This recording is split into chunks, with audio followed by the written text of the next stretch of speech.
Okay, hopefully the exterminator handled all of the gremlins last night. We had a number of disruptions at the very beginning, which caused me to pre-record like a 30-minute news breakdown or headline breakdown of what we were going to talk about anyway. And then we went live after that. Well, that's kind of a format that I wanted to do anyway. I wanted to do this morning deprogram and then evening infinite plane radio where we discuss everything that was brought up that morning. And I would like to institute that as soon as possible. So that is on the agenda for 2025.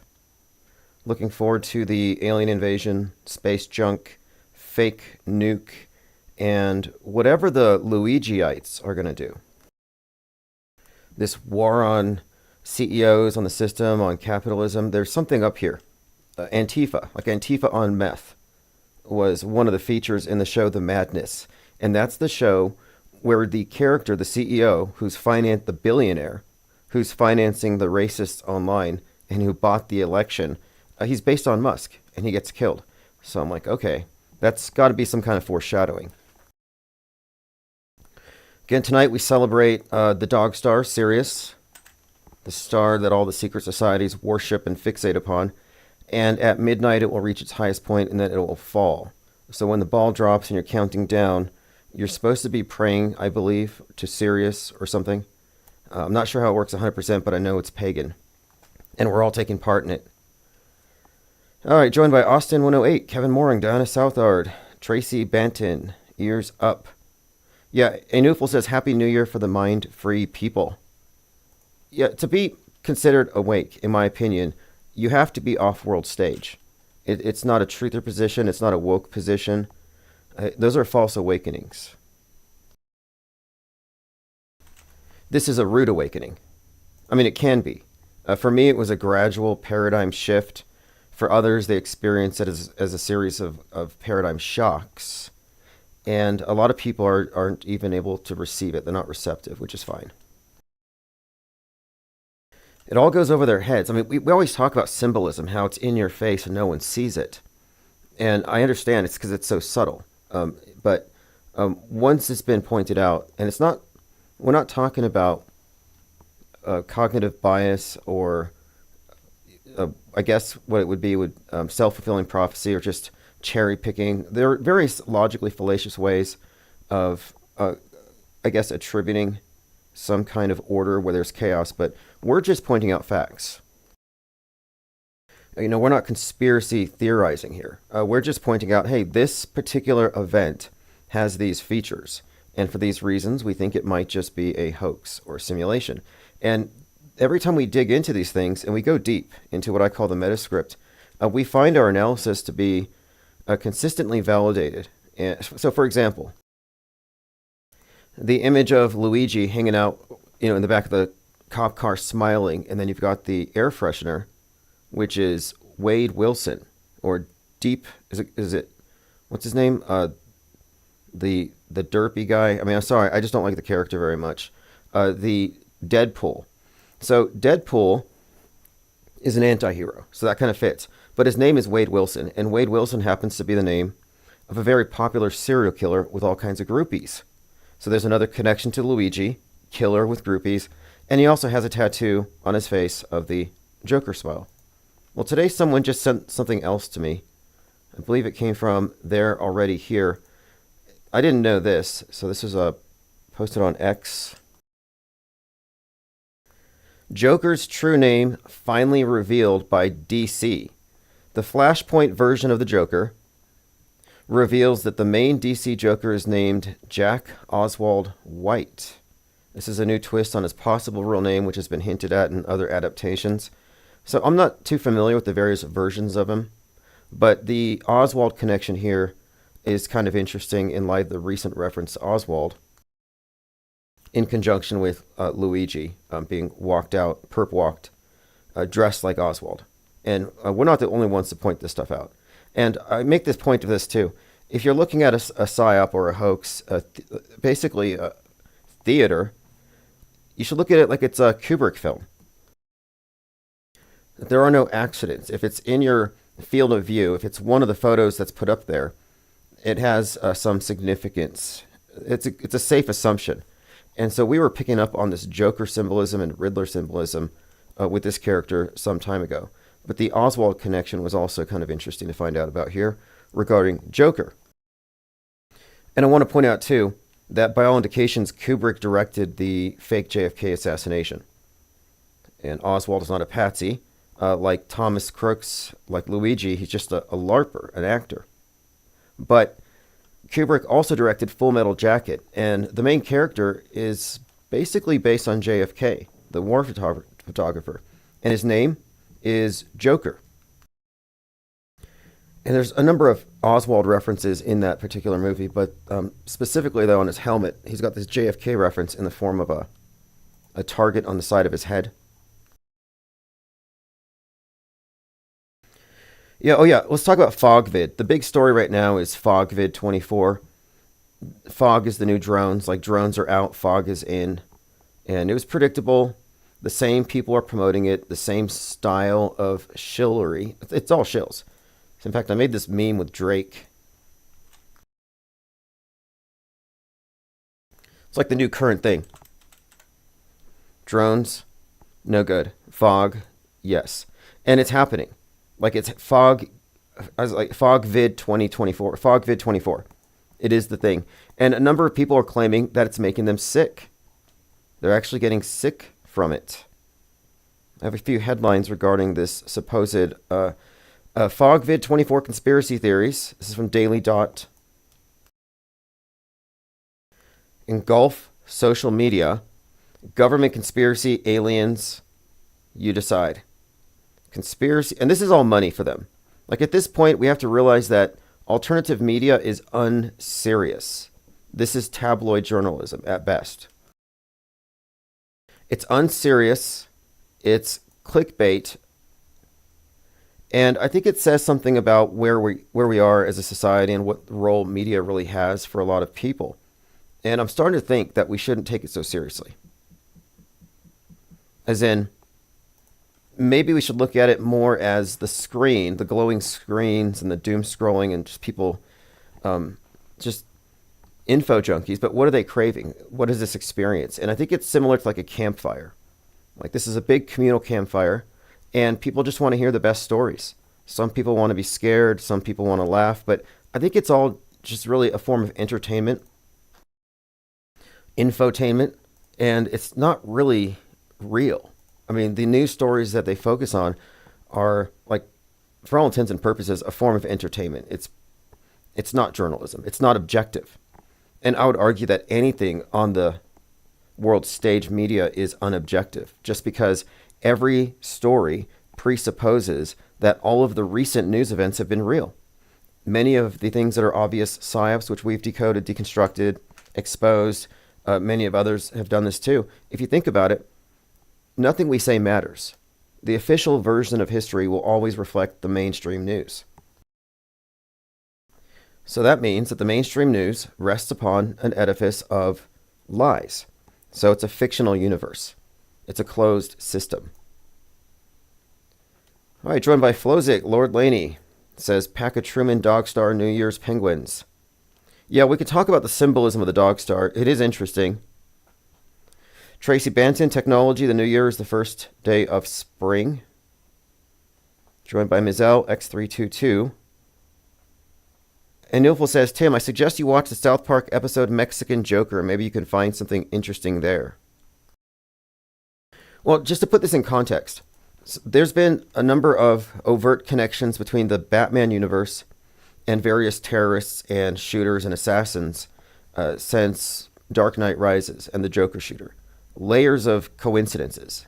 Like, the shooter is shooting in a theater right after they watch a trailer for a gangster film where the gangsters shoot through a screen at people in a theater. And then you have the Boston bomber, nicknamed Joker. And we find all these fascinating connections, and the movies reference these events, and it's all a closed system of ideas, but what they have done is they have used fictional universes as vectors for propaganda, for establishing narratives in people's minds. Like, I think the people who are in love with Luigi likely fell in love with Joker. And it's this like transference. They identified with the story, the kill the rich, the rising up, people dressing like the killer, the glorification of this individual turned into some kind of a martyr, and the show trial, I mean, the trial that becomes like a TV show, court TV. It's going to get that. It's already that way, you could say. But so this Joker connection goes into every one of these various Trump events as well, these Trump court appearances. For example, 4/4/2023, which happens to be the 55th anniversary of MLK's assassination, Trump is in the courthouse, and Joker 2 is being filmed outside. And the public thinks that the crowd is there for Trump. But no, they're gathered for Joker because they're actors. So this is like a blending, of real and fake. And then you have the other event where the individual burns himself in front of the courthouse, 4/19. Lots of interesting stories there. Robert De Niro showing up outside the courthouse. Well, Robert De Niro is the TV host, Murray Franklin, who gets shot by the Joker. And of course, the Joker is based on a Robert De Niro character, Travis Bickle. So anyway, this overlapping of fictional universes is a tool. They're consistently using this. It's a strategy, but it's an easy way to get ideas into your head. They access it through the so-called entertainment. Dylan Parrish says it's been foggy for years. Well, people are uploading videos of fog. We'll get into it. It's another hysteria. Eddie F says doom scrolling is all we have. Do your thumbs get sore from all the doom scrolling? Like if you were to translate the average, Twitter junkies thumb scrolling, the screen is 4 or 5 inches, and over the course of the day, like if they were to drag themselves across the earth by their thumbs, it's like miles of doom scrolling. I mean, miles of content just absorbing. I mean, it's pretty toxic if you don't have I guess some kind of a filter. If you just believe whatever you see, it can be very detrimental to your health. I mean, we talk about this because like recently with the drones, people were reporting that drones were making them sick. In fact, in that article I was posting here, people are saying that the fog is making them sick. People are saying, there's a lot of people here. TikTok on X publishing about a nefarious fog, unusually thick and made of particles. Some are saying it smells like metal, like aluminum. People are suggesting it's chemtrails. But I don't think there is anything. I think there's literally nothing. Okay, thank you, Tracy Benton. It says technically the New Year is the first day of spring. Yeah, it depends on the calendar you're looking at. I mean, it makes perfect sense, this whole Christmas and then New Year's following, if you think about the idea of the sun reaching its lowest point, like the moon, yet the new moon, new sun. I mean, it makes sense. I think it comports with the solar myth of the sun god and his birth. As far as relevant movies that we've been discussing that have relevance to specifically like the fake news, Megalopolis, the end scene is right after they celebrate Saturnalia, which we just had.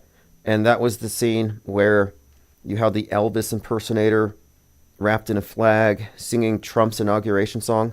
But the movie ends on New Year's Eve with the ball dropping and they're holding the child. So there's some kind of pledge to humanity scene. I mean, if you haven't seen Megalopolis, Francis Ford Coppola, it's visually cluttered. I'm trying to be nice. I don't hate it. It's worth studying. It's great.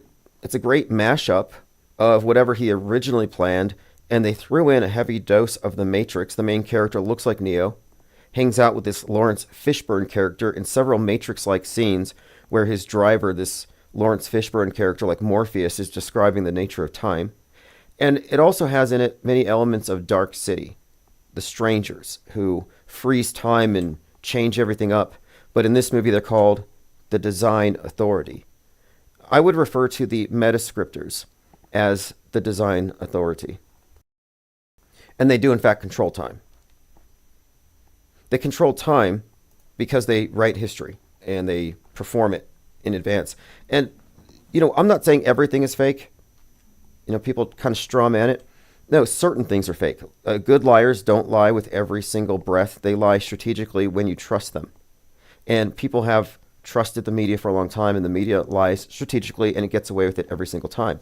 But it's not just that they are able to execute these events, but when they fake an event, it becomes the center of the news cycle, and people bounce off it as though it's real. So these fake events are like, it's like a rock thrown into a pond. It has ripples. They affect the entire news cycle. They drive the narratives. We have a fake news driven media ecosystem, and that's really where its power is. And then if you think about, again, what I've been saying, and this has been the emphasis, I think, for the last few weeks, is that the fake news aggregates, piles up, never gets purged. There's never any, let's go back and falsify our old reportage. No, it's pretty much carved in stone.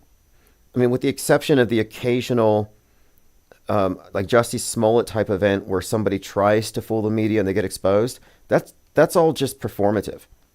There is no internal kind of auditing. It all gets a pass. So what I'm saying is, it's not hyperbole to say that our history is infused with a lot of fake news, and therefore our history is somewhat manufactured, or largely manufactured, because it's not just what they fake and what they focus on, but what they exclude that really also forms a big picture. But I have a book coming out in a couple of days. I'm putting some art into it. It's called Lie World, which explains this in as concise a way as I could. And I think I'm trying to make the case here for something. And I think that if I'm right, and I'm also inviting people to prove me wrong, but if I'm right, it is something of as I said earlier, something of a paradigm shift with regard to media consumption, worldview, and why it matters. Poncho Lefty says, "Let's make it a great year. All the best." It's really, I'm surprised. Like I thought the flat Earth thing was dead, and it's not really about the shape of the Earth. It's about this group of skeptics who are, I'm not saying they're jaded or cynical, but they have super high standards. And the fact that you have so many people just questioning the Antarctic thing, it's funny. Whatever you think of the final experiment, if you think that vapes it, fakes it, wits it, gets it, if you think that he was faking being in Antarctica using a vape, it's hilarious. And they don't see the humor in it. They're mad. They're mad that nobody believes them. They're disowning people. And I'm like, you've been around these skeptics. We've been mocking and laughing at NASA this whole time. And now the same group is looking at you, and you expect them to what? Drop their standards and trust you? Like, you should know better. You should be encouraging this. I would never say, trust me. I would say, this is my reason for thinking this is true. You can reject my reasons if you want. Yeah, over here it's mountain time, so I still have 3 hours. Eddie F says, "Do you think John Levy pictures from the 1800s are fake?" I haven't seen any that I think are fake. I think there's some wrong interpretations. I'm interested in this idea that our history is entirely manufactured and that we don't know what was going on 300 years ago. But I'm not sure if I accept the premise of like Tartarian architecture and that this represents an advanced civilization. I don't know if any of these, remarkably beautiful buildings and cathedrals, do they have plumbing? Like, are they livable? Like, are they, we're talking about the external appearance of these things, but do they really represent an advanced civilization? Other aspects to it, they throw in there about antiquitech, like technology where they heat up the house with only something that looks like a fireplace, but it's some kind of free energy thing. It's all very interesting. But I don't know. I'm interested in the investigations and the pictures. I think one explanation I heard for why there's no people in these photos is that the cameras had extremely long exposure times. So I've heard various takes on it. I also think much of his view comes from incredulity. Like, he looks at a marble statue. We're talking about John Levy. He looks at a marble statue and he says, "That's so beautiful. That's so intricate. We couldn't do that today." And so his argument is that this must have been some lost technology, some advanced kind of 3D printer. And, I can respect the admiration for the art, but these things are created by very well-known and well-understood methodologies, marble in particular. And you can get some remarkable effects. It looks like drapes and clothing on people. But to immediately jump to the supernatural is kind of fallacious. So I think he falls for both an argument from incredulity, argument from ignorance, and an appeal, a divine appeal or a divine fallacy. Like, I can't explain it, therefore a higher power. But I don't mind anyway. I like looking at the pictures. I like the presentations. Truth Hurt says ancient civilizations didn't need to eat or use the toilet. Yeah, exactly. They were breatharians.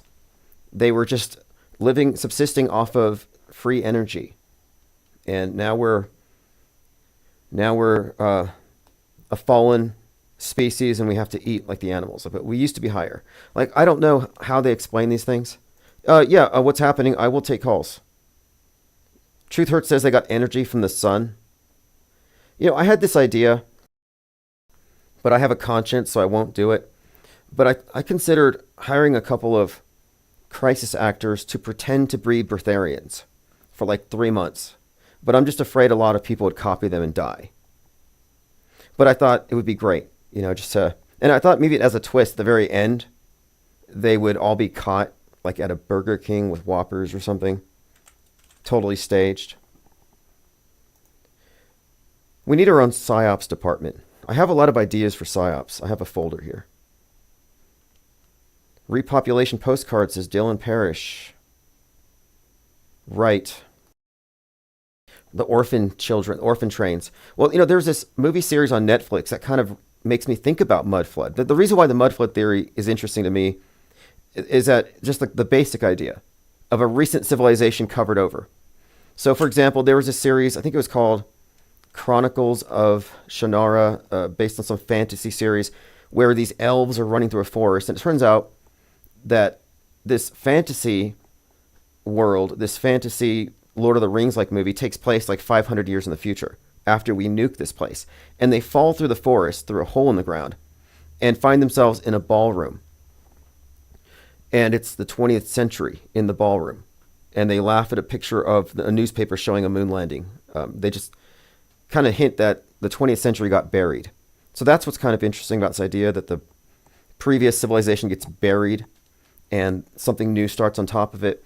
But there's this series called The 100, where this AI goddess, this AI character called Ollie becomes like a god.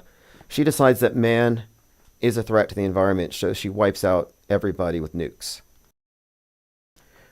Except for babies put inside of these space arcs. So you got these space arcs above the Earth full of children, and when they turn 18, they're sent down to repopulate.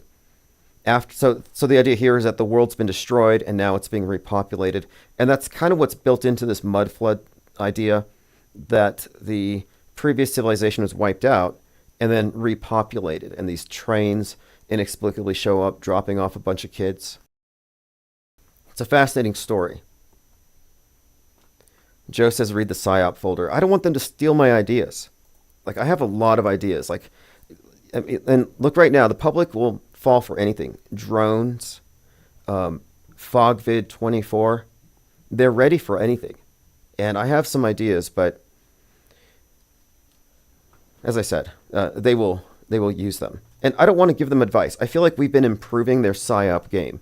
Like, you notice that we don't see crisis actors front and center at every event, when they used to just really show off their special effects. Like Boston bombing, they're running around flailing with their fake rubber arms and stuff, and they're like, okay, they don't even care. Like that one guy, he's got the prosthetic leg and they're pinching his artery while they're wheeling him out in front of the cameras, and the ambulance is like half a mile away. So we're watching him finish the marathon with his leg blown off, and one other guy's just pinching the artery closed, and he's seated right up. So, it was hilarious, and we talked about these things, and I think they took our criticisms to heart, and now we don't get that stuff anymore. It's always just hearsay and rumor. They've toned it down, and I think it's strategic. All right, let's get back on topic. So FOGVID-14. Now, this doesn't prove anything. Just want to point out that there was a survivor of the recent Jeju air crash, and it was a 33-year-old flight attendant. Not insinuating anything, just pointing it out. By the way, I don't know where you're going to be on January 5th, but this is going around. On January 5th, this is going to be in the UK, but anybody's invited. There's going to be an alignment of intentions to bring back sunny weather and push back against the chemtrails. It says meditate, pray, visualize.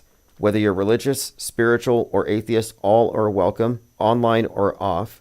We the people are going to change the weather over the UK with the 20-minute group meditation. We will bring back sunshine. January 5th, 9 p.m. GMT says, do it wherever you are. And there's going to be a live broadcast. Doesn't say anything about boiling vinegar, but I think that would be welcome. So there's going to be a group meditation to get rid of chemtrails. Interesting timing considering this fog thing is so big right now. Fog is so big right now. Chemtrails are probably going to be more popular than ever. It's not going to go away. I'm not fighting it anymore. Like I was trying to fight the chemtrails. Now I actually mute accounts on Twitter. If they say, okay, I mute the word spraying. So if you're tweeting me about spraying, I'm not getting it. And it's because they don't say, look, those are chemtrails. They take a picture of a cloud and they say, what are they spraying? So I muted the word spraying, and I'm not seeing chemtrails anymore. And my stress levels have gone down. Okay, for some reason the ringer was off. If you want to call right back. Sorry, it's a default thing. Ringer is on. Are you experiencing fog where you are? The fog of Siwar. We could not complete your call. Please try again. Okay, if you want to try calling right back, it'll get through. Joe Fior says space junk helmet psyop time. Well, someone pointed out that the space junk helmet wouldn't be enough. So we got to be thinking about some kind of like Kevlar shield. Infinite Plane Radio. Hey, what's up? Just enjoying the last few hours of 2024. Any expectations for 2025 as far as plot twists? Yeah.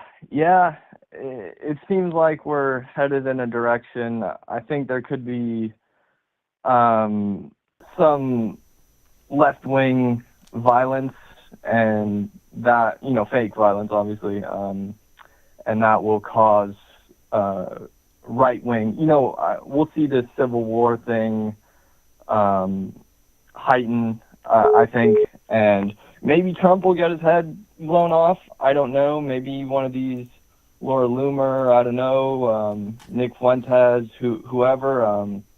But I think something's going to go down, and we might see the right on the streets this time.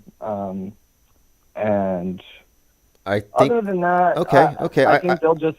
Well, I like where you're going with that, because that movie Civil War specifically had the scene where the Trump guy's in the White House, the other side doesn't want him there. They go in, take him out, and they specifically invite a black female soldier to do the shooting. And I thought, okay, so Kamala kills Trump. So I think you're right on target with that, so I'm glad you reminded me.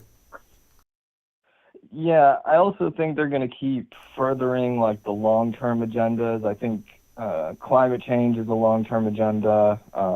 Fallout is a long-term agenda.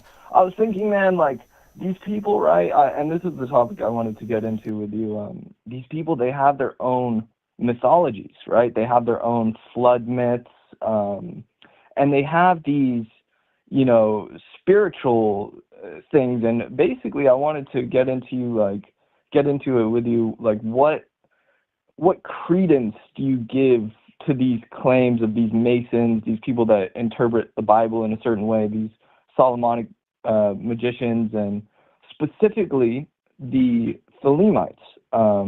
Because I'm looking around and it's a trip, bro, out here, and I'm seeing this Thelemic agenda, and I'm wondering, like, is it really that we've transitioned into this new age, or are these people playing out and brainwashing people and ritualistically, changing people's energetic state through programming, or is there some truth behind all of this crap? Yeah, Because I can feel it. that's a great Yeah. question, because this, people ask, what the elite, what are they, what do they worship or something, and they try to come up with some idea of what it is. And my best interpretation, it's some kind of new syncretic blend of something much older. And the most recent iteration is definitely Thelema, which is kind of like an umbrella, and it contains all these other systems. That's what Crowley did, is he blended all these things syncretically. And I think that the fact that the head of that thing, Jack Parsons and L. Ron Hubbard, were so, I think, pivotal as far as the space religion as a concept, along with Marjorie Cameron, it encapsulates it. So what we have is this, so did we transition to a new age? I would say yes. That the instant that we got turned into moved into the space age, I think that's pretty much the new age. We've been given a new universal vision, a new universal religion.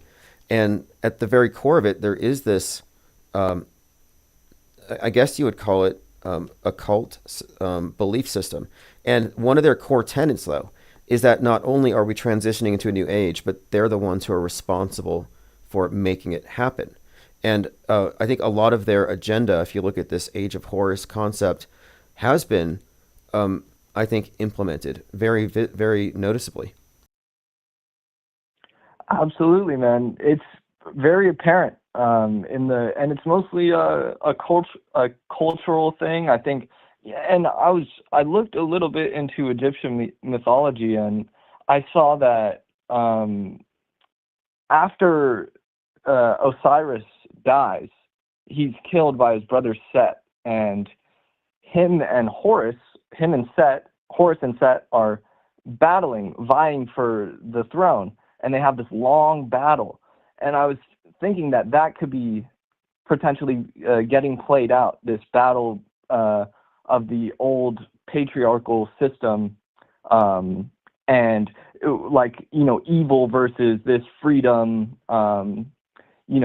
super woke, all inclusive, childlike, androgynous new system that's coming along. And eventually, when that's fully implemented, from what we're seeing, it's going to be this science fiction technology, this space age bullshit, bro. Yes, absolutely. I think we are absolutely at this. It's like a replacement religion, but it's definitely infused with science fiction. But beneath it all, it has this more ancient worldview. Like, for example, when I was first meeting with the Thelema people I met, people who are involved with it, I was given a list of books to read. And one book they considered to be almost mandatory was Stranger in a Strange Land by Robert Heinlein. And they said that this book is a blueprint for the perfect Thelemic society. And it's about this guy going to Mars. And I think he forms this thing they have this church, like the World Church, but it's essentially like a return to paganism. But anyway, the idea of the New Age and the science fiction have always been blended, and it's very clear now. And let me just say that Mars is underground. These people, all right, so the way that this new system came about, it came about in the 1900s, they implemented a new monetary system, and it allowed them to expand infinitely. And so imagine how much labor you could buy with $1 billion. And these people are, and it leads me to the question, bro, so think about all the people in the background of these PSYOP events, and like the Trump one, for example, all the people in the back there, it's maybe they're breeding people somewhere. I really wouldn't put it past these people. And there's it's a big, at the end of the day, it is, religious, but it's also, it's monetary, it's power. These people are merchants at heart. Maybe not the people way at the top, but all their, proxies, they're all merchants. And they've been doing it for who knows how long. And I think it's all about getting people to mine for them, getting slaves Well, and see, this thing about people being underground and stuff, have you seen Fallout? yeah, Because the whole yeah. premise of that is that a lot of the people moved into these bunkers and they're there for generations. And they live in these like 3D or 360 LED screen rooms, like these big caverns that look like Earth. But you're talking about generations separate from the people on the ground. Completely different worldview. They don't know what's going on. And I look at that and I think, yeah, absolutely. It's like there might even be Martians already. And there was this former CIA guy who was on InfoWars, and NASA even put out an article debunking it. But he said that NASA has been shipping children to Mars for decades and turning them into slaves. And I Oh thought, man. I'm like, well, maybe he got the right information, but Mars isn't in space, but they're sending them underground. And we could be, yeah, I mean, I don't know. I've considered the same thing. And it's like the 100 as well. I just started watching that, or not just started, but I'm a few seasons in, and those people in the what were they called? The people in the at Mount Weather, and they had been, and they pushed the whole virus crap as well, and that I found that interesting how they had the people in space, and they had the people underground at Mount Weather. And then they had the grounders, and yeah, it's a weird show, bro. All this shit is just every single show is just Well, uh here's an Easter more egg. propaganda. Season 1, episode 13, because 113 has been consistently aligned with this PSYOP code for the fall of the space station. And like the Challenger exploding 1 minute 13 seconds, the Columbia exploding, the 113th launch, all these connections. So season 1, episode 13, 113, in the 100, that's the one where the space station, comprised of 13 nation segments, falls. And in that episode, they're also showing the characters in a bunker. And the old man in the bunker collects art from the 20th century and previous. And he has a painting on the wall of the Tower of Babel. And so I think there's a strong Mm. connection with the Tower of Babel, the space station, and then the idea of it falling on season 1, episode 13. Anyway, the whole thing is propaganda. And there's a lot of stuff in that whole series about digitizing consciousness and uploading it into this city of light. Very interesting all around, but propaganda. Yeah, and I think there's a big push to in every movie that's coming out and has been coming out to get people okay with um people getting killed, murdered, like shot in the face, like just brutal stuff. And that's it kind of leads me to a question of, you know, do you ever think, and I don't mean to be alarmist in any way, but do you ever think that, because 2020 kind of showed me that there this stuff will impact our lives in a meaningful way. Like we all put on a mask, we all stayed 6 feet apart at the grocery store. So when it comes to this Civil War stuff, and it just seems like the sea of irrelevance is going to flood at some point. These truthers are never coming back. I'm never coming back. You're never coming back. And it's just the whole climate is, I don't know how slow it is, but it seems like they can pretty much ramp it up however much they want, but it must be very well thought out. And we just have to watch the show. It's a show, but I do think that it can have real life implementation in terms of, I think they must have done resets, and whether they got reset themselves, I'm not sure, but Well, look, I mean, these as a people, rule, I say it's all fake until proven real, but we have to be honest about the fact that, people are people, and you do have, for example, the CEO shooter. That revealed that there are a lot of people on the far left who are totally cool with the idea of murdering CEOs. So that says something about the culture, about people's attitudes, about how desensitized they become and how self-righteous they are. So I think it's useful to know this stuff, to be honest. The fact that they're not revolted by it, that they find it to be commendable, that's psychopathic. But it's interesting that right before that event in the Netflix series, The Madness, which is about mind viruses, I think. But The Madness, the CEO who represents Musk gets killed, and it's like a heroic thing. So yeah, I think the media is damaging people, or it's revealing something. I'm not sure which. I feel that. Yeah, it's just eerie in certain ways. But yeah, I just think that the way that it's headed, it's headed for a big change, just in terms of the technology that's coming out and what things are, what they are saying things are supposed to look like. 2050, it's like, all right, what the hell is 2050 going to look like? If you're talking about climate change and the world's going to be this, it's like, all right, are you going to need to take us up to space? Like in, what's it called? Are you going to claim that? Are you going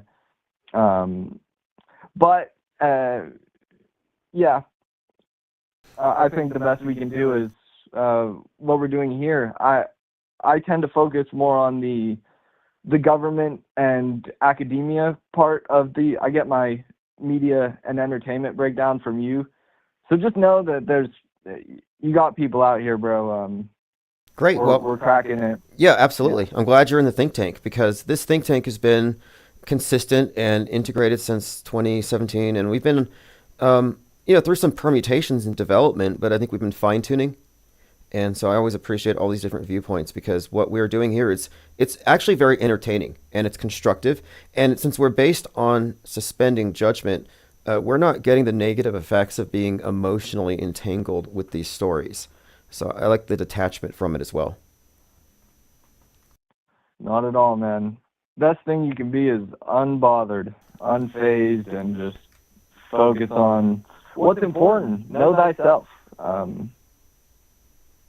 Right. Well, that's a huge part of this, because a lot of these psyops are based on people not being aware of their own vulnerabilities to certain logical fallacies, and these are just ways that ideas get past people's mental immune systems. And so that's one of the things that I've been focusing on too, is what is our own culpability in accepting a false belief? What misled us to, or what could have triggered this?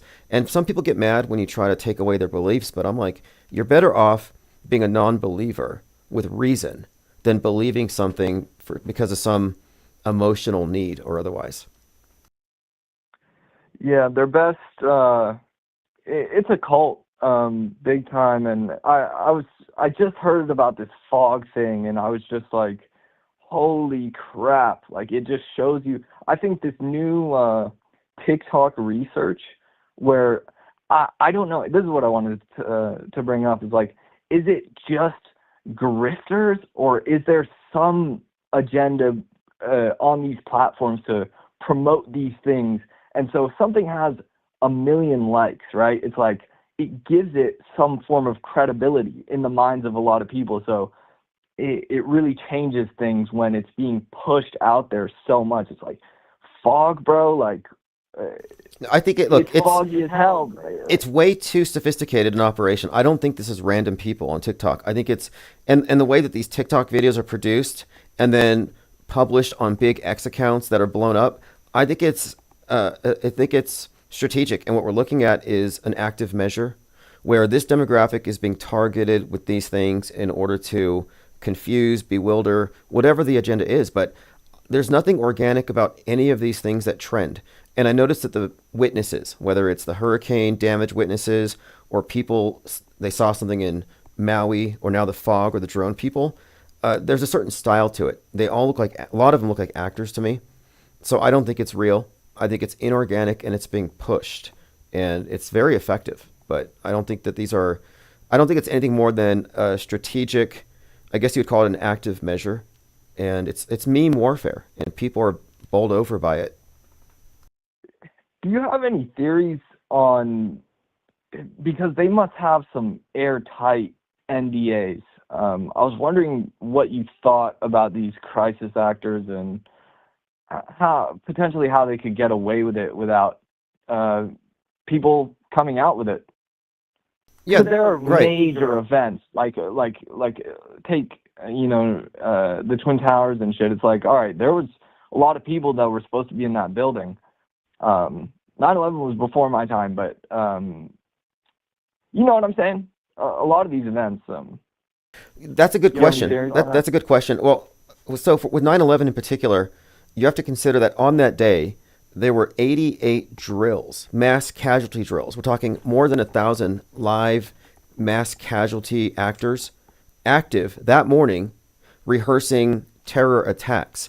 So that tells you that you had a number of closed sets with actors on the set. So it was like a closed movie set. But how did they prevent them from talking? That's another question altogether. And I think it's an interesting one. Like, why haven't we had any whistleblowers? Why haven't any of these obvious actors dropped some information about how they were involved in some kind of a staged event? And we have noted that many of them tend to have, like a lot of crisis actors who've been investigated, tend to have some kind of background where, like, seems like some kind of a deal was made with the law enforcement. So these might be federal informants. So I'm not quite sure, but it's like that movie Utopia. Maybe there's a crisis actor island. Maybe they're separate, but yeah, it's very puzzling. Yeah, I do think that they pull a lot of people from prison. Any intelligent people that pedophiles. They probably get those just sociopaths and just scums and people that just like. I feel like a lot of these politicians, even if they are occultists and stuff, most of them are focused on carrying out their material desires and their five senses, being able to eat whatever they want, sleep with whoever And with NDAs, it's important to note too that non-disclosure agreements are no longer binding if they're supposed to cover illegal acts. Like if something illegal happens during this event, and this explains why there's no real whistleblowers. Is what are they blowing the whistle on? Nobody's dying, so there's no crime being committed. So therefore, there wouldn't be any whistleblowers, and they might be well incentivized financially and otherwise to keep their mouths shut. Future gigs. Some of our favorite actors have performed multiple roles, and we look at David Hogg getting into politics. There's a future for them. Oh, that guy is weird.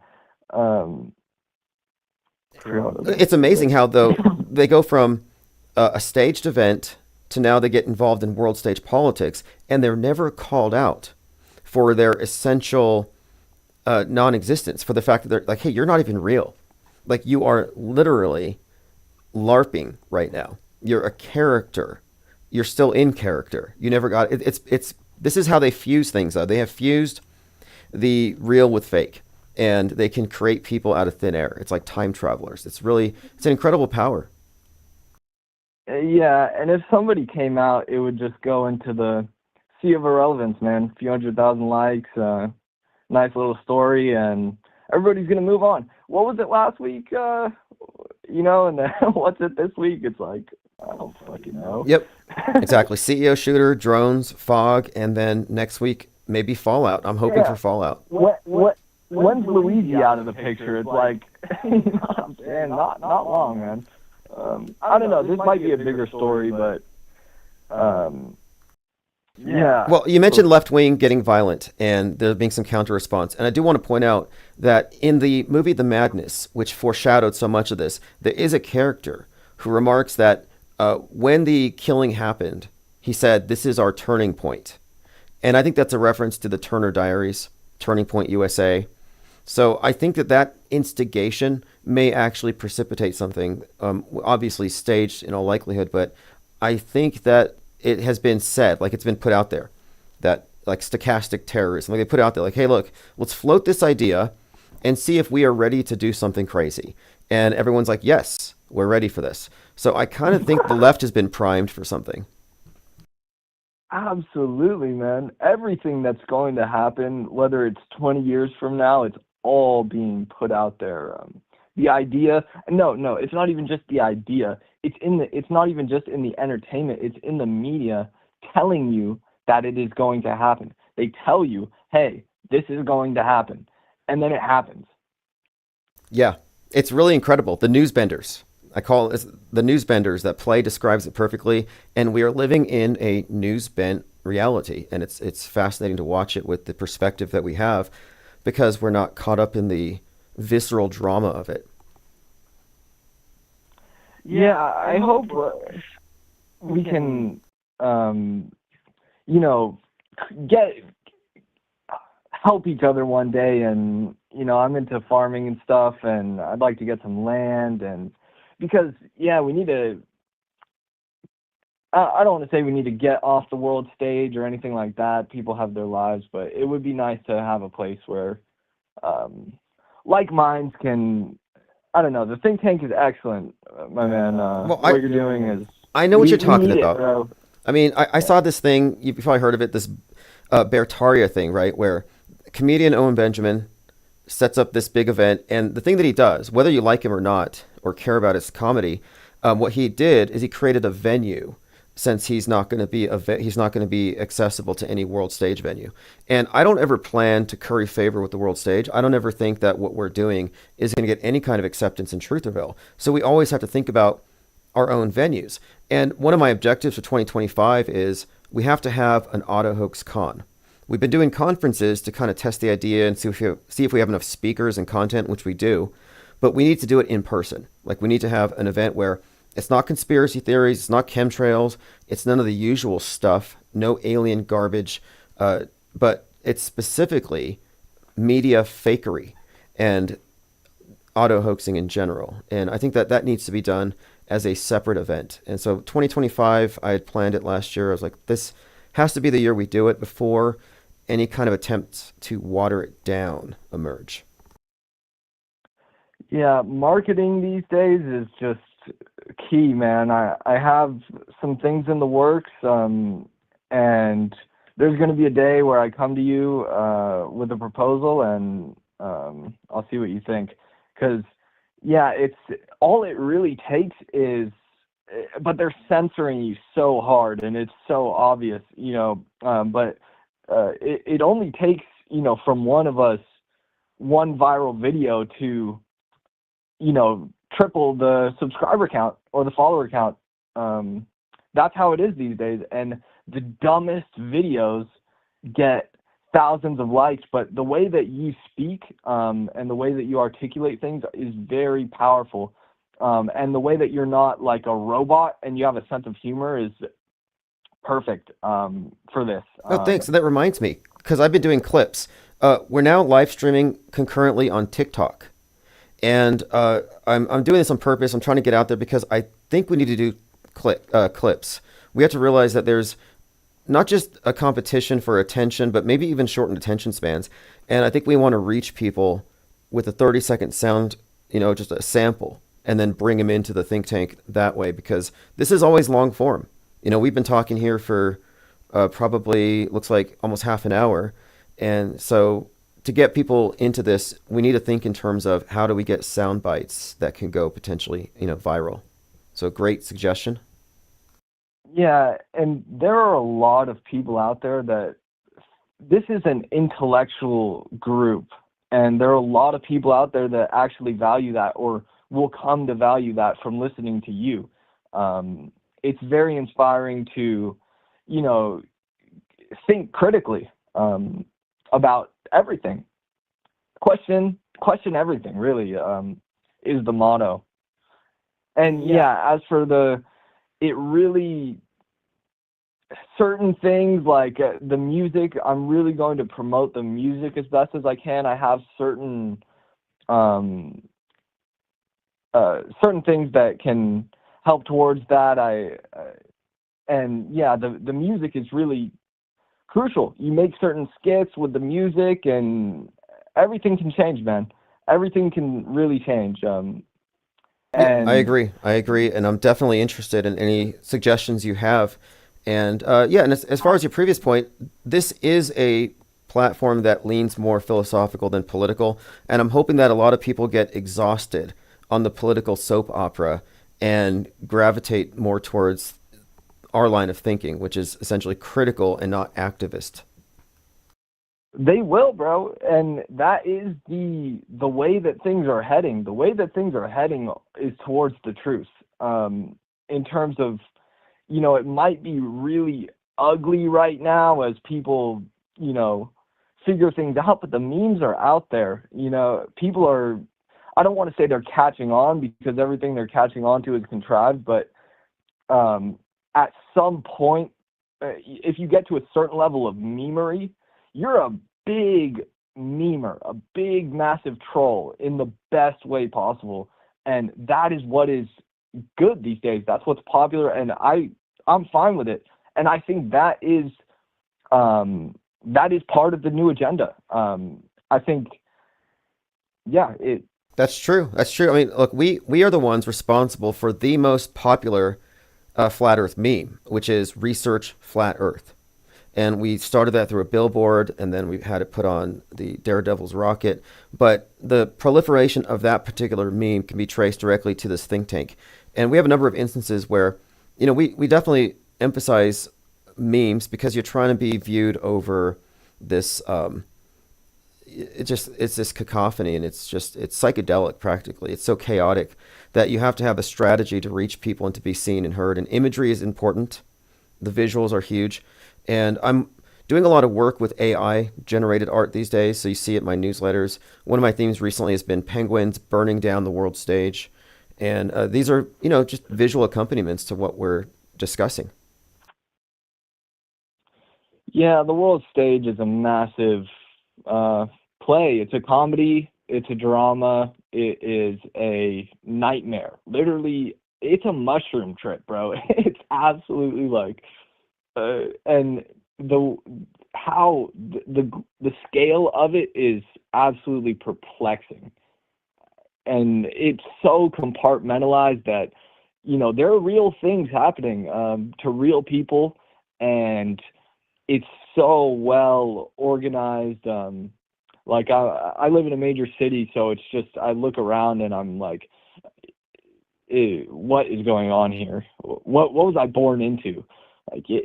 What are we? It's all these questions, man. Yeah, well, hey, we're generations deep into nonstop psyops and fake news enhanced history, which forms our collective backdrop. So, we're like, the Matrix movies always reference because it describes the situation of being born into bondage, born into it. And I point out that everybody's programmed. We all go through the process. So the only option is to become deprogrammed. But there are no unprogrammed. Not watching the news doesn't protect you. Not paying attention, it reduces your situational awareness. And that's really what this is about. We're just trying to figure out what this is. So you're asking the right questions. And thanks again for calling, by the way. This is our last live stream of 2024. Oh, I'm glad to be a part of it, man. I appreciate you taking the call and taking the time. It means a lot, bro. Excellent. Well, definitely stay in touch. And we're always open in the Discord and Gilded. So anything with art, music, any ideas you have, please drop it, because I'm working on a number of creative projects, one of them being an animation, which will certainly need music for sure. Undoubtedly, man. Appreciate you. Okay, great. Have a great night, and Happy New Year. You as well. Thanks. All right, phone is open. And I want to say thank you very much to Nicotramus. The IPS thanks you for your support and participation. Nicotramus says, Happy New Year, IPS 2025. Let's figure out how to profit off our ability to predict the future. That's a good line of thinking. Think Biff Tannen. Look what he did. He got the sports almanac and he bet on horses.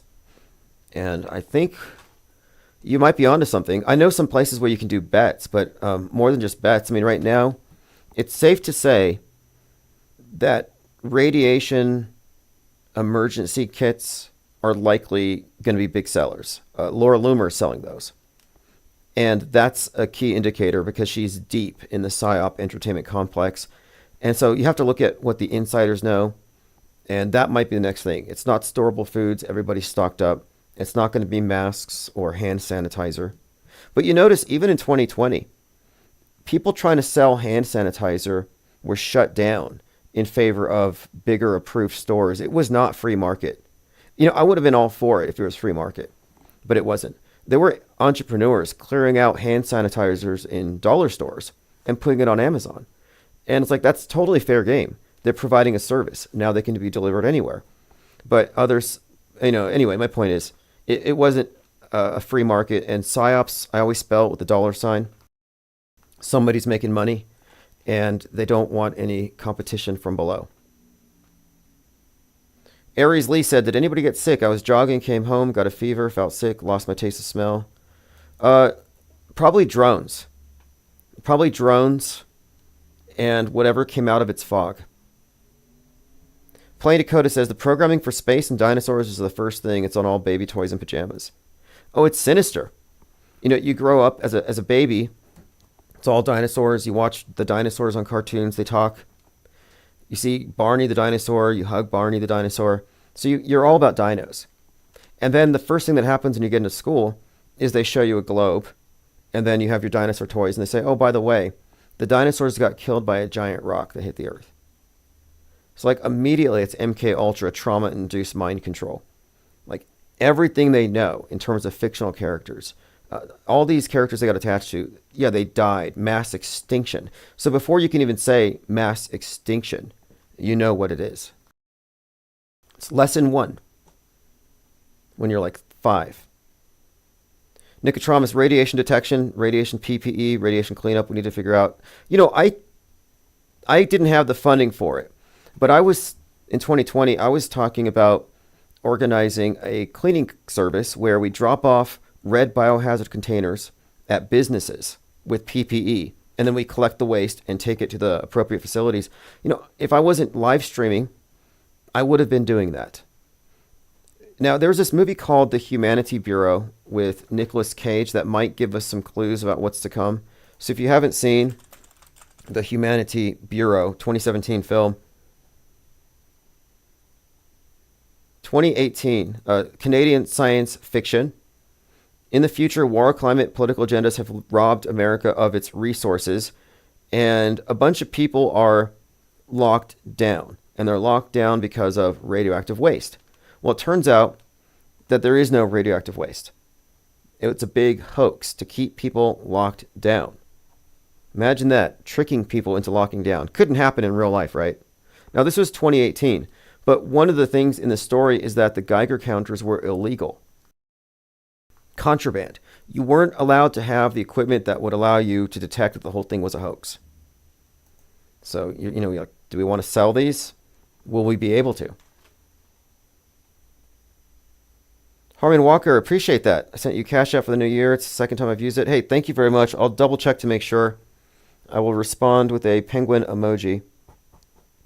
We have a few objectives for this year.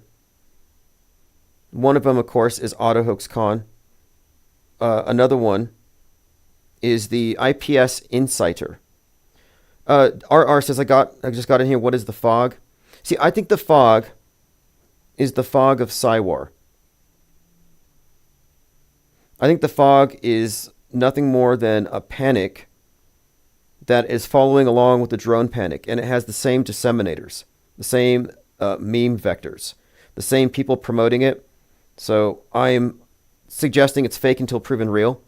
And here we are, second or third day of winter, like the first week after winter begins, and people are noticing fog. And a lot of people these days are not aware of stars and planets. For example, many people were falsely attributing or presenting, I think it was Jupiter and Venus as orbs. One of them was a Christian orb. Some woman was recording Venus and she was talking to it, and it said something about Jesus back to her, if you believe what you see in the video. And apparently a lot of people do. What's crazy is the crazy stuff gets promoted 10,000 times more than anything sensible that we might have to say here. Thank you, Harmon. Appreciate the support there. And yes, I just double checked. It did go through. And everything that goes into the think tank goes into the think tank. My entire life is directed towards this. And I have a lot of ideas for accelerating this. This is auto hoax accelerationism. And I think we need to push it as fast as possible and do as much damage as we can as fast as we can. And the reason why is you got to, I think, test it, test your model, debate its merit. And if it's breakable, if it's wrong, if it's fallacious, then it'll be destroyed in the process. But I happen to think that what we're doing has merit. I think there's a huge need, there's a vacuum where a lot of people are perhaps missing something in their daily life. And mainstream media is not filling it, alternative media is not filling it, and I think it's something else. And I think the parallel media can provide this. Aries Lee says, are you doing your own animations? I'm using Sora.ai, and I'm taking the script, rendering it into an animated storyboard. When that's done, early next month, I'm going to present that to animators and try to recruit them to work on the project based on my storyboard. So I have a storyboard, I have a script, it's ready for production, but I need to get some talented animators on board, and then I'll have to work with sound and everything, but the story's there. And I've been reading a lot of fiction related to this concept because I wanted to get a lot of ideas.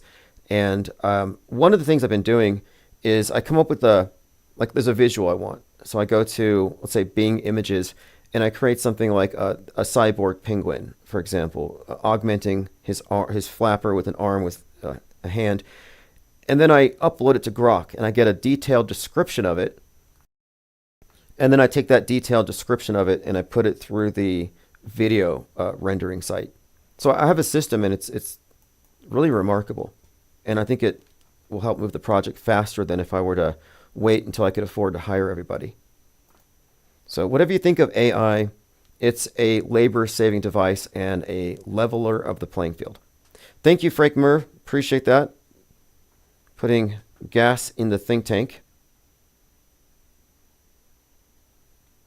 Okay, so you're an animator. You work on Flip-A-Clip. Well, my overall plan here is to turn this thing into a stop-motion animation production. And I would like for the characters to be 3D printed. So the characters, this series I'm talking about is animation. It's a series of penguins who have achieved the singularity. And it combines a number of things we talk about here. Deep underground bases, nootropics, the singularity idea of man taken over as his evolutionary driver from nature, augmented by technology, but in this particular series, the penguins have beat us to it. Copaesthetic says, why would vaping or smoking be allowed in Antarctica anyway? Aren't cigarette butts and vape canisters bad for Gaia? Yeah, look, there's a lot of people who are highly skeptical of the trip to Antarctica. It's like Apollo 11 all over again. RR says, Tim, it's all bullcrap. Get out and live. Hard to disagree with that. I think they want us super fixated on the world stage, on this circus, so that we become accustomed to living in the metaverse. They want us to invest in it. Social media is there for that. So you invest your identity in what other people think, well, people out there think. And I think they want us to get off the meatverse and get into the metaverse. Like lockdowns. Lockdowns were a bad thing at first, but if you think about it, what do people do when they're not working? They pretty much lock down. They plug in. And I think that's by design. I don't know if it's good or bad. Are we being tamed as a species? Are we being domesticated? Are we being conquered? Is it because we're lawless and fickle in big numbers and possibly dangerous? Like, do you ever think that maybe the PSYOP entertainment complex is here for our own good? Like, it does seem to be that the power elite behind this thing seem to think so. Okay, let me go ahead and see if we can catch up on my notes here. So again, January 5th, there's going to be a massive prayer session to pray away the chemtrails in the UK. Got a comment from Angle of Elevation, said, speaking of Vapegate, Flatzoid showed a live stream from a static weather cam at that same camp, and it showed overcast on that day. Yet the time lapse showed not a cloud in sight, which is highly and extremely unusual for that location. It's almost like they had California weather on a Scottish highland. So the plot thickens. So that was a comment left on a YouTube video. So what he's pointing out here is that if you look at the static cam at the site where the final experiment took place, it was overcast the entire day. But if you look at the footage that Vapesit and Jaron and McToon provided, there's no clouds. So what's going on here? Again, that's another reason why I'm suspending judgment. I don't know. And if you're going to be mad at me for not believing, if you're going to try to make it seem like I'm obligated to believe it as soon as it's presented, you're going to be waiting a long time and you're going to be disappointed. One of the tricks that they play on you is they make you feel like you have to believe the news as soon as it's reported. You got to cry or rage, react. And I'm like, wait 2 days, wait 3 days, make them wait while they prove it to you. And if there isn't any sufficient evidence to support it, if it's not a burden of proof that can be met from their end, you're under no obligation to take a leap of faith and just trust them. I'm a non-believer, and if someone doesn't like it, that's their problem. And you can't. And I'm saying this because there was a strong attempt by Jaron and McToon and Whitsitt to kind of bully people into just accepting their final experiment. And let me point out, it's not an experiment if the people conducting it are biased, not impartial, and have a financial incentive to achieve a certain result. I mean, McToon did bet crypto on the result. You had biased observers on both sides. So you can't even consider it to be objectively scientific. So let's not confuse it with an actual scientific experiment. All right, Nicotramus, appreciate that. Handed out 10 wrenches. Lucid Streams, Clump, Rhodius, Michelle Kastner, Portal Complex, Austin 08, Frank Zen, Michael Jones, Adam Cook have all received the blue wrench. It's all randomized. We're still waiting for you know who to be outed as a listener. I don't want to say the name. I've noticed if I say names, I tend to summon. So I was thinking about this. There are a number of names. I treat them like demonic seals. It's like I'm not going to look at that. I'm not going to think about that entity. Amazing, though. The final experiment brought down because of some vape addict decided to, I don't know, embellish a little bit. Like, here, I'll provide some. I'll show that my breath is vapor. It's all just condensing out here. It's fog. It's cold. We're in Antarctica. So he takes a hit from his vape and he blows it out. But it's only one breath. So what is it? Right now, the topic, FOGVID-14. And we're talking about VapeGate. And by the way, if you missed it, and this is all thanks to you all, Infinite Plane Radio is number 33 on the TSL Power 50. We're way below Don Bongino and Steve Bannon and a few other well-known characters. Glenn Beck, John B. Wells. Like John B. Wells. Ben Shapiro's number 20. Let's see who else. Just trying to find if I recognize anyone here. But anyway, yes, we are number 33 on the TSL's Power 50.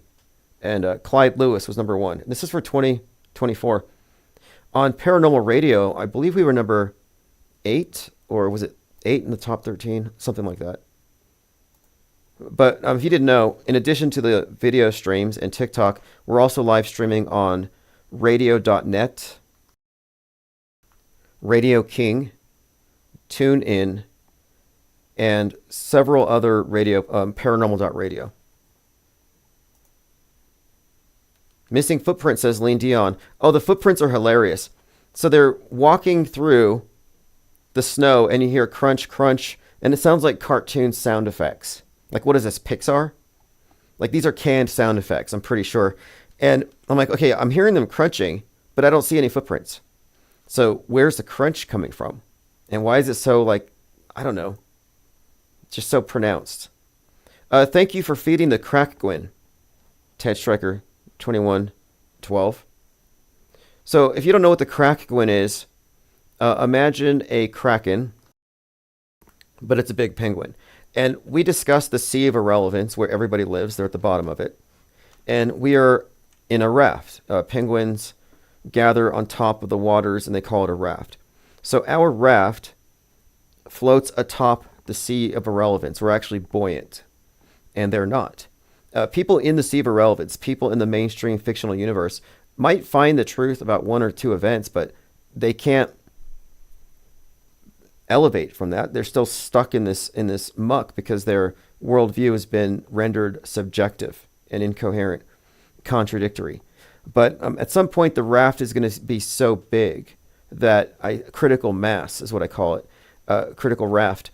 It'll get so large that it'll be unignorable. Like, you know how the media likes to ignore things? Like, they ignore things until they have to address it. And I think they were kind of blindsided in some ways by the popularity of the NASA critics. And flat earther is a misnomer. It really is. It's way too nuanced to go there. We're talking about a question, a worldview question that has been strawmanned to death. But the mainstream and alternative media are not capable of confronting our perspective. They cannot confront it. So we'll see how this goes. But everyone here supporting this channel are essentially supporting this endeavor. All right, let's move on. Poncho Lefty says tune-in's great. And yeah, by the way, we're on pretty much every single podcast platform you can think of. Go to ips.monster. And at ips.monster, you will find a listing of all the different the different podcast platforms. Like, we're on Spotify. I think we're on Audacity. I think we're even on Amazon Music, Apple Music. Spotify used to have, we used to have a huge following on Spotify, and it was growing, but we were shut down by a certain enemy of the IPS. And by the way, speaking of that, and I haven't spoken about it for a reason. I don't want to telegraph too much, but 2025 is the year that we finally close this thing. This is going to be the end of it. We're going to end it. The IPS versus this certain, what do you want to call him? QAnon influencer in the White House. This is the year. It's just a matter of really months, and it's inevitable. So if you're following the story, if you've been following the character Garrett Ziegler and his legal battle with Hunter Biden, you know what I'm talking about. So anyway, let's go look at some of these things. The fog. So a lot of people are claiming that there's a fog. Fog of war. It says, while shills have been spamming thousands of Elon threads, you've missed that the bird flu propaganda is ramping up, and there are major recalls of milk, egg, chicken, and beef. And there's a mysterious fog covering 2/3 of the U.S., and it's increasing. In other countries, it's dry but full of dense particulates, and it smells awful, and it's making people sick. Additionally, Klaus Schwab has announced that 6 billion people are going to die this year. And the global community is furious that Trump is going to pull out of the World Health Organization on day one of his presidency. So keep talking about Twitter screen caps, because that's not a distraction at all. So apparently we're being distracted by Elon Musk while the fog is here, and 6 billion of us are going to die. Here's one from NJ Skies, Operation Sea Spray. Hydrophilic bacteria-infused particulates are behaving like a fog to spread disease. Operation Sea Spray. There's more here. There's quite a lot more. The particles have done some they have some optical brightening capacity, like you would see in a synthetic product with smooth, regular shapes and smooth surfaces. Breathing this in. What is this? Weird fog over Daytona. There's quite a lot here. I've been following this story all day. Pay attention. Fog should have moisture. I drove through this thick fog. which by definition is when water condenses and creates tiny water droplets. Not anymore. This is a dry chemical fog. I drove 30 minutes through this fake fog, and this person is in Mississippi. All right, someone says here, this is a trust your instincts time.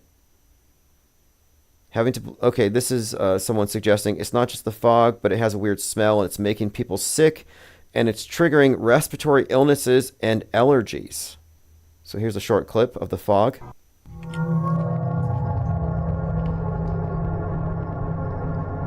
Now, I think they added that soundtrack. I don't think the fog is making that sound.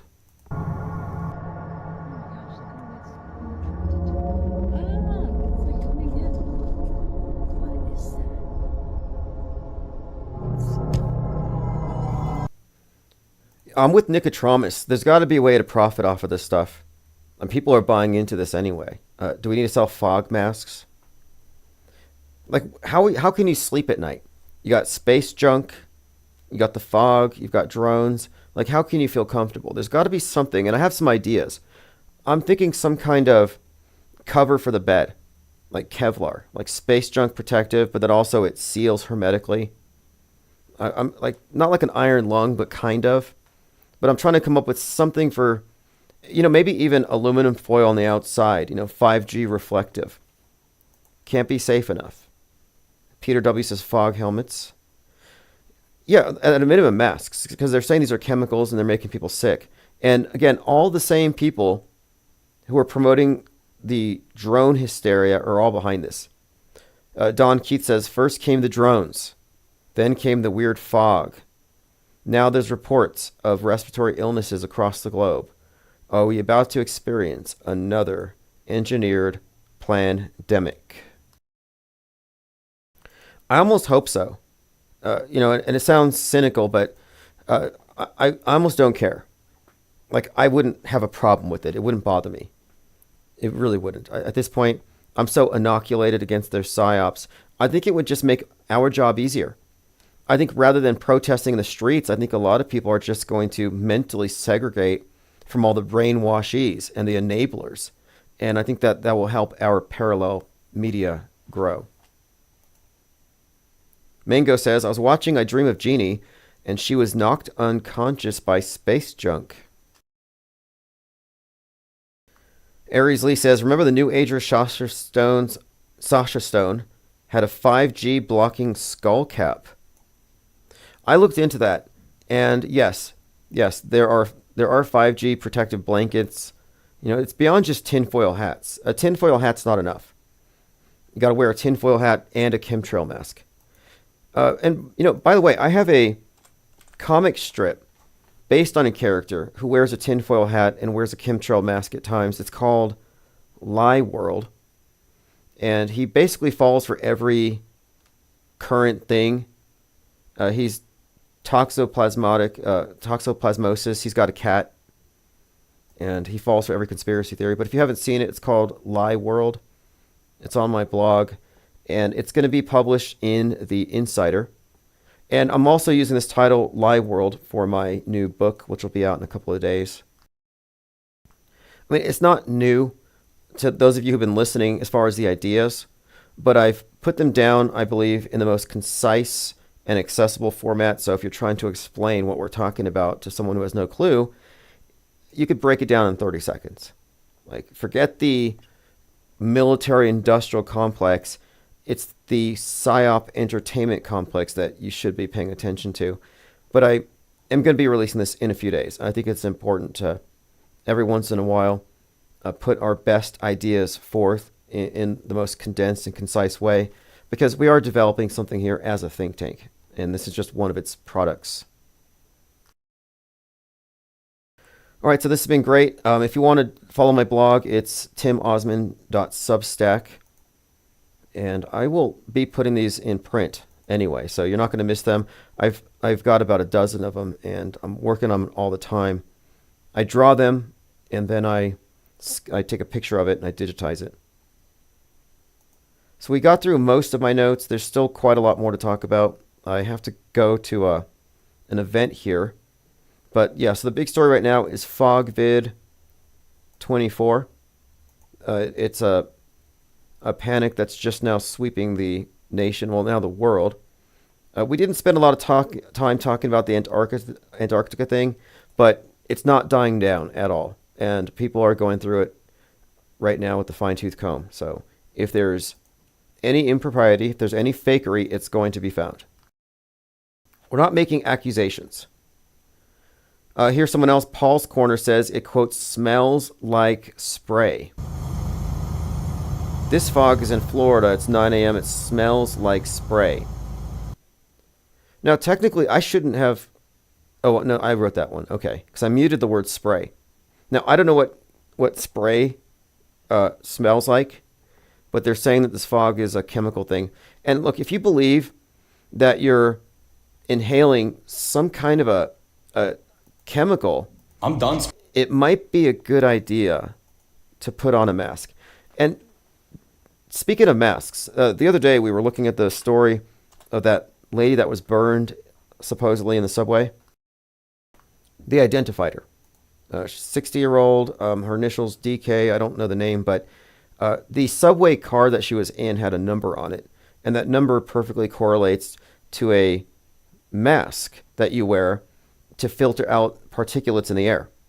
So I thought, that's interesting. We were trying to figure out what's the meaning to this, and I'll pull it up so you can see. Why is the subway car that the burning victim was standing next to, why does that number perfectly correspond to a very specific type of mask? The type of mask that you would be wearing right now if a mysterious fog descended over your town. We also found that in the movie They Live, a John Carpenter film, the power elite announced that they are going to be taking over and doing what they're going to do, the big agenda, in 2025. So we have that to look forward to. Okay, here it is. 9502. 9502, that is the subway cart where the person was burning. And the mask is 3M9502. Again, I think the thing was a psyop and a hoax. Fake until proven real. Mango says, have a great 2025. Yeah, this has been a great year for what we do. It's been very productive. I mean, I didn't get everything done by any stretch. The tabloid is still just kind of sitting there. But it's been very productive regardless. Nothing but good things to say about 2024. Hey, what's up, caller? This is Harmon.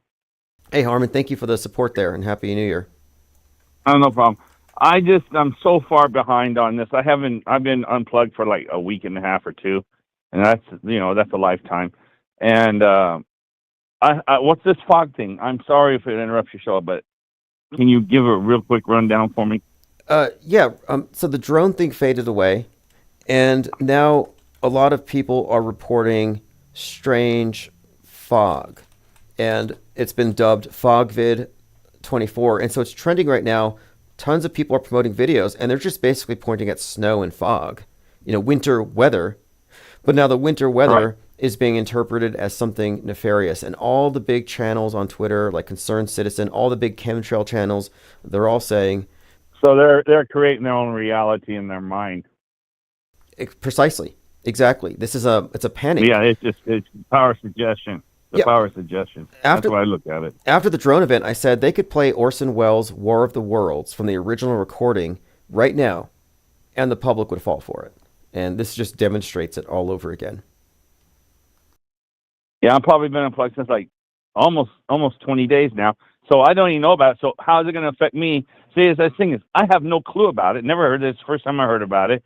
So see how that works? I mean, the people who don't listen, it doesn't affect them at all. I say, don't mess with the blue pillars. Let them dream, because the people who aren't really paying attention are not really hitting the worst of it. They're not getting the sharp end of it. Like when it comes to the propaganda agenda, the truthers are the ones who really get the most extreme effects. They get the worst story, the worst takes, they overreact. The normies are kind of blissfully ignorant, and it's like, I don't want to mess with that sometimes. Yeah, it's like all my family. They haven't got a clue. So this is the holidays, so I just been away, and that's crazy. I like that I was ignorant to all of it. I had no clue what it was, and so right now, from my point of view, looking at it, I laugh at it. You dodged a You bullet. know, You dodged a bullet because some people in New Jersey were reporting getting sick because they heard rumors the drones were searching for nuclear waste or something. So radiation sickness. So the psychosomatic effect of the information we take in should be considered. And I would say that you dodged a mind virus. isn't it funny? It really is. That's my attitude. It's entertaining. It really is. It's anthropology. It's educational, but it's certainly funny. It's absolutely a tragic comedy, but the worst news of it all is simply that we're dupes more than anything. That's really the worst of it. Now, I've always thought that whoever's playing this Monopoly game with this, do they just have fun? Do they think, hey, let's do it. Let's see if they believe this. Let's see if they'll swallow this one. There are times where we get indications of some kind of inside jokes. The names are very funny, but I tend to think that the programmers are programmed 95% of the way, that they're not free. Already programmed, yeah, just on autopilot, huh? I think so. I mean, it recently came out that Elon Musk doesn't have the security clearance to go backstage at SpaceX. He might just be a useful stooge. Like, he may not even know. Musk might not know that space travel's fake. Like, he might actually be insulated from that. I remember when you said they mock us with names and stuff. Remember that one Asian airline that crashed, and they had all like "fuck you" or something like that on the pilots' names. They were weird names, sexual names. Yes. Do you remember that? Yes, I do. Someone will put it in the comments, and I'll bring it up tomorrow. But obviously a joke, like Shakespeare type double entendres, definitely.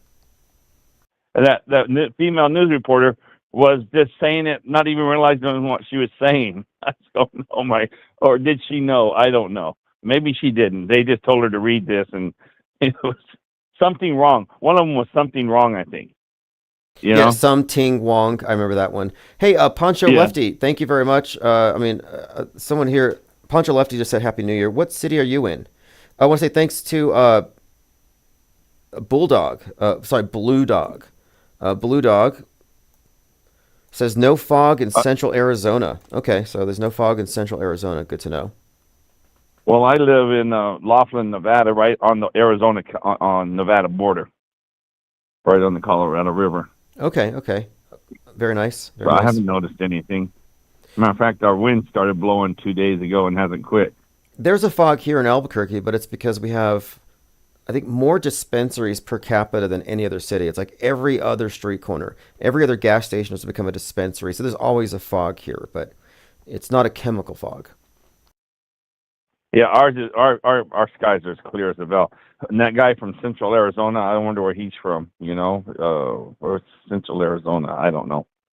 Well, hey, I've got a question. If I do Auto Hoax Con 2025, what would you prefer, Phoenix or Las Vegas? Because I'm trying to determine where do I need to go where I can get the most people to physically show up, not just online.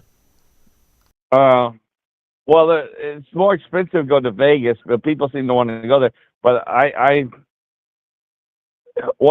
it's cheaper to fly into Vegas if it does happen.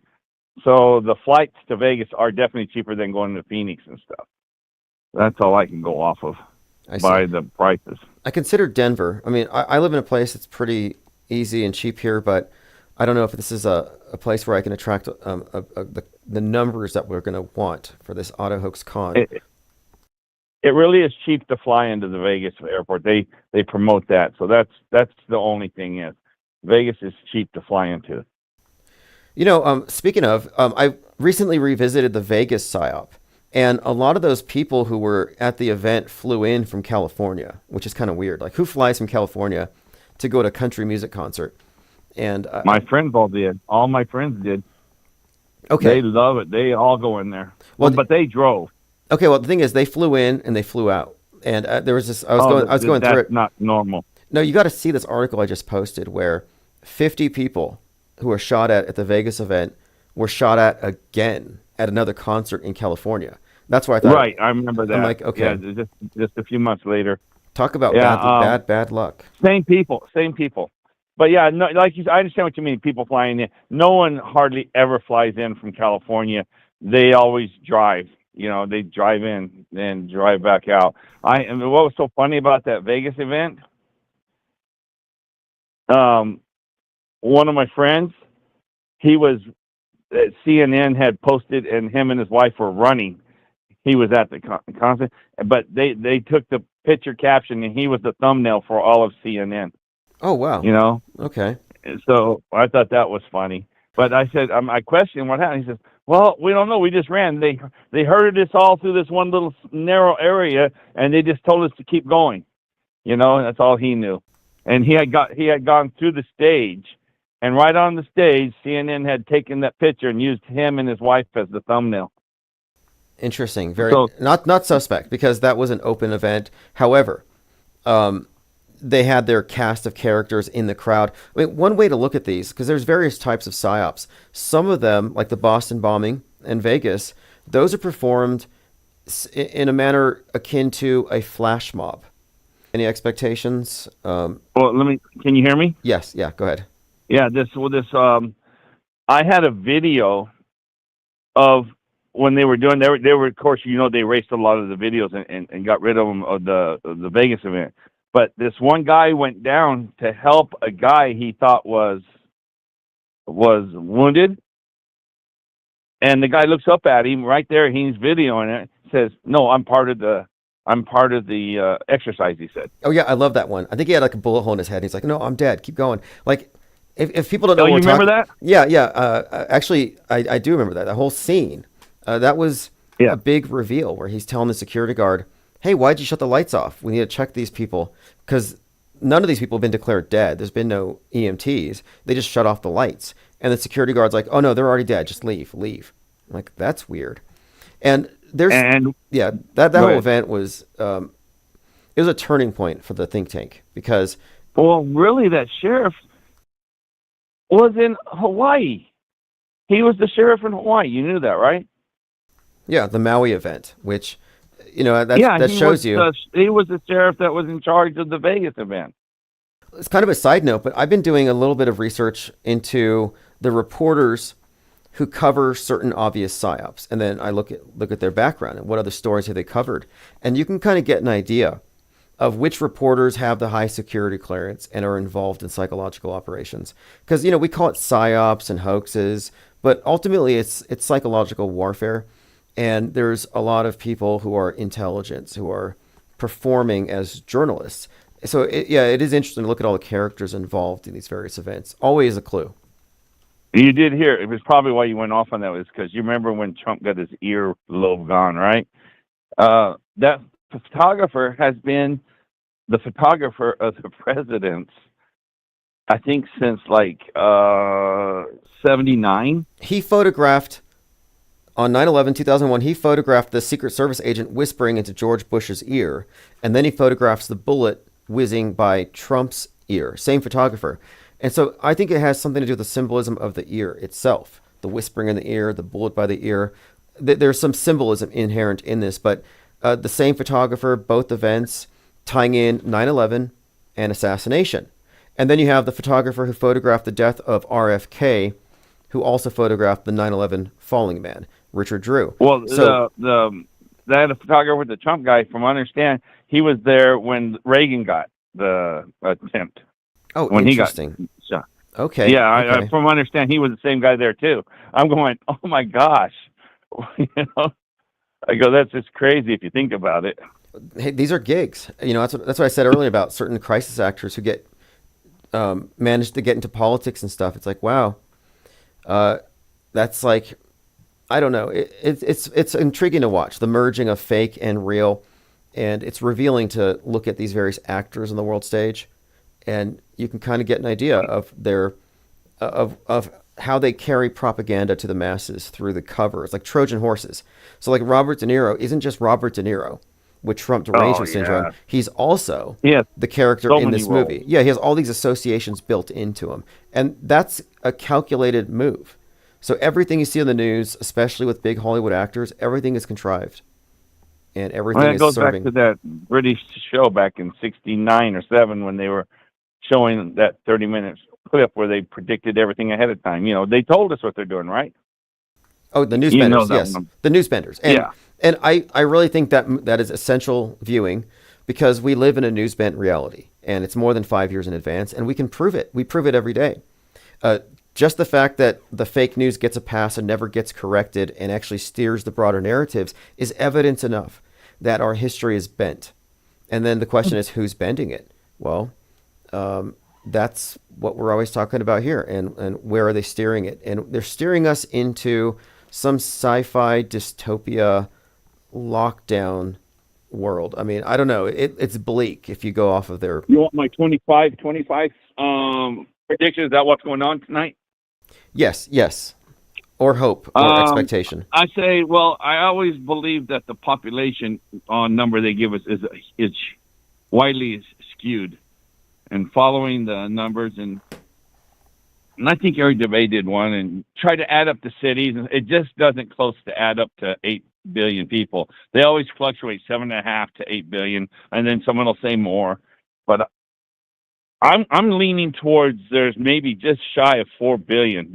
I'm giving that a lot of that in the world. So if that's true, then they could run a psyop and kill billions, and we would have no Yes. way to debunk it because they don't actually exist. Right, and so that's what I'm going to. That's my for 25. Okay. Because I remember the 2020 event that I got the printout from the military world exercise that it was supposed to end on March 20th of 2025. But then in 2025, John Hopkins and you can go and look at the John Hopkins site if they still have it. They put out that it's called a world exercise event. When I was in the military, which you were too, if your base had a exercise and there's a joint exercise with 2 or 3 other bases, they'd always say that on the paper, right? This is who's doing the joint exercise. Well, when that same paper I found, it said world event. So the world was in the 2020 exercise, which doesn't end till March 2025. But then, Fascinating. Go on. Yeah, and so but John Hopkins in 2022 extended it. They weren't the ones who made it, so I don't know how they can extend it, but they extended it to 2028. So we're still in the exercise. So anything could happen. We're still in the original 2020 exercise. Fascinating. So everything. Well, look, because there has to be a certain level where people in government, media, and law enforcement, and even in the medical field, like in the hospitals and management, there's a certain level of people who are aware of big psyops, these mass casualty operations passed off as real, and there has to be an explanation that they're told that justifies it. And it seems they like say it's exercise. Yeah, That's all. it reminds me of that Ice-T character in that show, Are We There Yet? Where he says, no, the monkey flu is fake. It's just an exercise for the CDC to test out their system, but you guys have to stay locked down. It's like they kind of gave away the story then. But yes, I think that we are indeed, it's a good way of looking at it, we're living in a live exercise. Did I ever tell you that I was at the base in Europe, that our planes took off and flight, and they're the ones that hit Libya? No. Did I ever tell you that? No, you did not. Okay. So they tell us on the ground, we're guarding. So they said it's cement, concrete. They called it. Well, that means it's just an exercise. So they told us, who were really on the ground doing it, that it was concrete. So we're all in like relaxed mode. It's an exercise. We didn't find out till the next day, and France had told the world what was going on. So here I am, right there where it's happening, and I think it's an exercise. That's what I'm saying. That's how they do it to us. So you don't know. And I mean, literally took off my base. That was Upper Hayford, England. They took off from my base. And I'm sitting there guarding them. The military, everything, it's compartmentalized. And I have this quote that's in my new book, Lie World, from the flight director of Apollo 11, where he was describing how back in the 60s, their simulations were so good that they were indistinguishable from the real thing, from the control room. And that's how this whole thing operates. I think it's all about compartmentalization. That's why I suggest that all of the programmers are at least 95% programmed. They're only let in on That's what, specific compartments. especially if they would have told the guys doing it, hey, this is just another exercise. And so in their mind, it's just another exercise. You know, they're, like you said, they don't know. And so I was literally right there and didn't know, but people on the outside knew. That was crazy. Anyway, so 25, get back to the population thing. From what I was a population guy very hard the last 3 years because I've been following, I don't know if you ever followed it, Check Your Six on Odyssey and on BitChute. He's been keeping track every month of all the people dying in the local newspapers of all the young athletes. It's called Young Hearts. And he shows a video it's like on video 56 for monthly of since it's been going on of all the people dying, sudden death. And it's amazing. I get so sad sometimes watching it. So the population, what's the most you've heard someone say has gone down or have been affected by 2020? I honestly think it was zero. I don't think there was any spike. And I have a few reasons for thinking so, but I have some very specific critiques of the people suggesting there was a spike, or that even like the whole premise that people are dying because of this thing. There's a few problems with that, because if somebody, quote, suddenly goes, then there's an autopsy. And I mean, there's a whole procedure here. And so what they're saying is these people are suddenly dying and they're getting clotted, for example. There's clots in the blood. And I don't want to get censored. That. Yeah, I don't want to get censored because we have to speak. I know, that's why I said it. I said the event, you know. Look, everything was a hoax. Nobody died. Nobody cried. And I don't have any other perspective than that, other than the purpose behind it was the introduction of a new concept of sin, a new iteration for the priesthood to regulate the masses. And it's a concept of sin that the atheists believe in. And that's what the purpose, I believe, of introducing the pandemic model.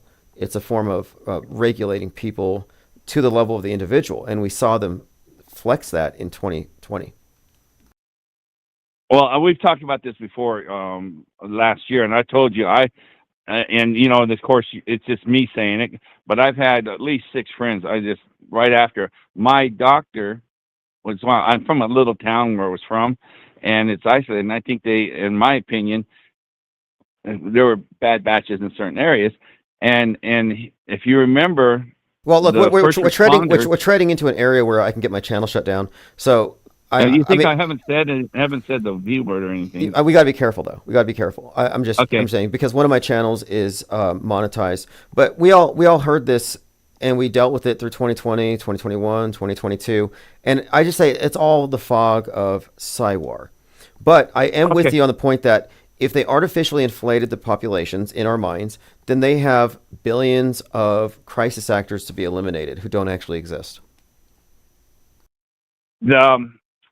If you would, I know, and I know you're busy. If you have time, just check out on Odyssey. Is probably easier to find it. It's called Check Your Six, and it's spelled CHECK U with the word U.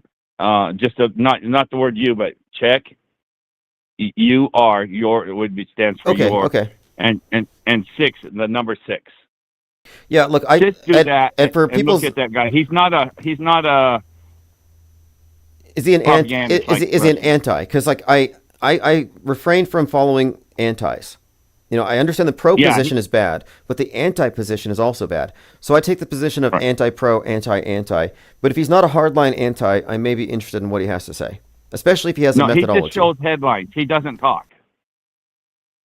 He lets you read the headlines.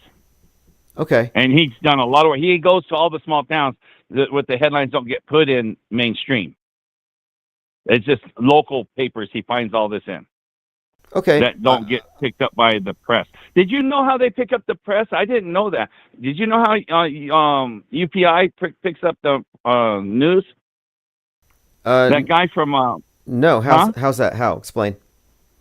Duffy, because they were all saying when Duffy put his press release out, right? And they're going, oh, look, everybody's mocking Mockingbird. They're saying the same thing. Well, I found out what you do is Will Duffy wrote up his. Yes, he did a press release. Yeah, exactly. There's some companies, I use one where you write up your own news coverage and then you submit it. Right. And then all these unknown news sites from around the world will just replicate that story, and it saturates it. It's like, it makes it look like it's viral, but no, they wrote the stuff. They wrote their own copy. It's kind of. Yeah, but he did his on the step higher where it got national.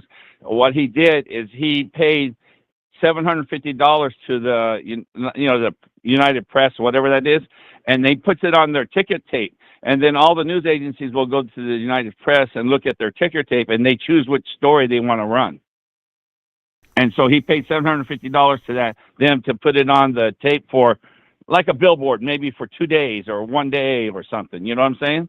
Yes. I didn't know it worked that way. I've experimented with it for some time, and you can buy lists of reporters. So that's another thing to consider, that most of the reportage we see is inorganic and paid for. It really is. It's not like they're out there looking for facts and stories to tell us. No, a lot of it's driven by various interests. Yeah, it's the AP I'm talking about, the major news source that the mainstream news gets from. Yeah, from Associated Press. And so he paid them. I didn't realize he paid them $750 to run his story, and anybody who wants to pick up the feed can pick it up. That's what you're saying, right? Exactly. And in fact, you can pay people. A lot of these companies will have options. You pay a little more, you'll get a Google alert. You pay a little more, you'll get on this newspaper. So they essentially you're paying to get people to look at your stuff just like you would anywhere else. And I think the big trend now is to hire actors and actresses to put stuff on TikTok. And that's one of the things I plan to do to sell my tabloid, is to have TikTokers do reviews of specific articles in exchange for, payment and free subscriptions or something. But it's more effective than the traditional press release these days. Yeah, it made me kind of like upset when these guys were when Duffy did that. And I'm not for Duffy, trust me, but all the truth are starting. Oh, look, it's Project Mockingbird. They're doing this. No, that's the only story out there. He put it out there. If you're going to story, you have to take his story. There's only one person who put a press release out. And they're going, and they started doing all this news agency. Now I realize where all these news agencies, they're just given a script to read. They all read it the same. It's no different, right? Yeah, and it also points out something else too, because any pull quote, any quote that you see on there was chosen by whoever wrote the press release. So it wasn't like a reporter did an interview, which means that that's a carefully scripted story. And looking at the quotes, it was made to make them look foolish. So that's something to keep in mind. Yeah, so now all this Project Mockingbird, which I think used to think they were trying to brainwash us no, they're just reading off the AP Press the story that was given to them. End of story, right? I never thought of it. Do you think that's possible? Yeah, absolutely. Absolutely. So we're not just talking about fake news and propaganda and noise, but we're talking also about agendas and opinions passed on as stories. So yeah, good to know. Good to keep in mind. The one thing I did like, though, is hardly anyone catch it. They says, and that is a problem for our democracy. They said that's a problem for our democracy. Do you remember that one where it was over and over again?